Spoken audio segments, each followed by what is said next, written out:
Voici la devanture de la maison Sainte-Monique de l'ONG Vivre dans l'Espérance. Ce pensionnat accueille des enfants infectés et affectés par le VIH-Sida. Très discret, aucune enseigne lumineuse pour signaler le centre, à part ce petit écriteau à peine visible. À notre entrée, nous sommes accueillis par Rita Kagba, la responsable de la maison familiale Sainte-Monique. Les enfants que vous voyez dans cette maison, c'est des enfants qui ont perdu les parents très tôt, et où la fille ou le garçon de 9 ou 10 ans devait prendre la charge de ses petits frères. Donc depuis les années 2012, on a essayé de les mettre ensemble pour reformer une nouvelle famille, d'où pour d'autres, c'est la seule famille qui les reste actuellement où je vous parle. C'est-à-dire qu'il y a d'autres qui n'ont plus où aller, qui n'ont autre famille à part cette famille. Donc actuellement ici, moi j'accueille 97 enfants, dont 16 qui n'ont pas encore 4 ans. Créée il y a une vingtaine d'années par la sœur Marie-Stella Kwak, l'ONG Vivre dans l'Espérance veut redonner de l'espoir à des enfants particulièrement vulnérables et abandonnés. En Afrique, il y a toute la communauté sur laquelle on peut compter quand le père ou la mère n'est pas là. Malheureusement, le VIH a cassé un peu cette unité au niveau des communautés familiales. Il y avait des enfants, à partir du moment où les parents étaient décédés, surtout les enfants contaminés, on ne pouvait pas les garder. On disait, s'ils ne peuvent pas vivre, à quoi ça sert de dépenser pour les soigner? Il faut les laisser mourir, il faut les chasser.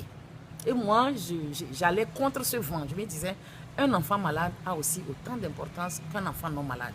Et si on espère un tout petit peu, c'est pour ça que l'association s'appelle Vivre dans l'Espérance, si on espère un tout petit peu qu'il y a des médicaments qui arrivent, ces enfants vont vivre. Et aujourd'hui, je suis vraiment heureuse que mes premiers enfants infectés sont déjà à l'université. Parmi les tout premiers pensionnaires de cette maison, on cite le nom de Richalatou Alassani, aujourd'hui étudiante en gestion des ressources humaines à l'université de Kara. Ce centre-là, c'est ma famille.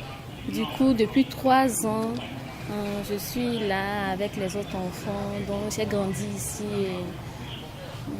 C'est ma famille, quoi.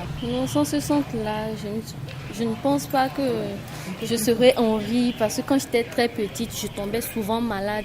Et c'est notre maman, la sœur Stella, qui m'a toujours soignée à la pédiatrie, tout ça. Si je n'avais pas rencontré ce centre ou si la sœur ne m'avait pas accueillie, je ne pense pas qu'aujourd'hui j'allais vivre.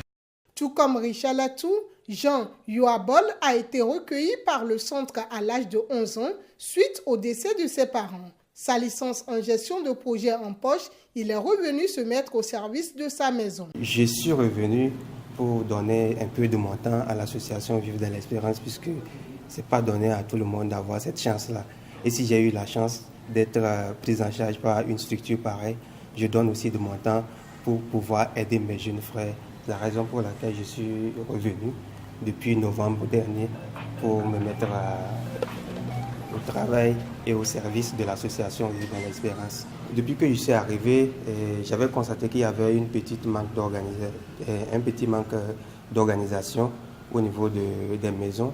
Donc j'essaie de restructurer la maison de façon à ce que les enfants puissent bien étudier. Et j'essaie de donner aussi de mon temps pour donner des cours de rattrapage à niveau à certains qui demandent service.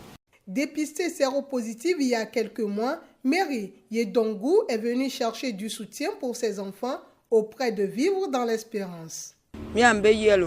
J'étais souffrante et puis j'ai suivi le test de dépistage et ça s'avérait positif. Jusqu'ici, je n'ai plus de force pour travailler et on m'a dirigé vers le centre et ils ont accepté de prendre en charge mes enfants. J'attends à ce que le centre puisse accompagner mes enfants, même si je meurs aujourd'hui, que mes enfants puissent trouver un lendemain meilleur. À ce jour, l'ONG dispose de 2 maisons familiales où vivent 150 enfants, mais prend également en charge des centaines d'enfants dans des familles d'accueil. Kailoson, Dapaon, VOA Afrique.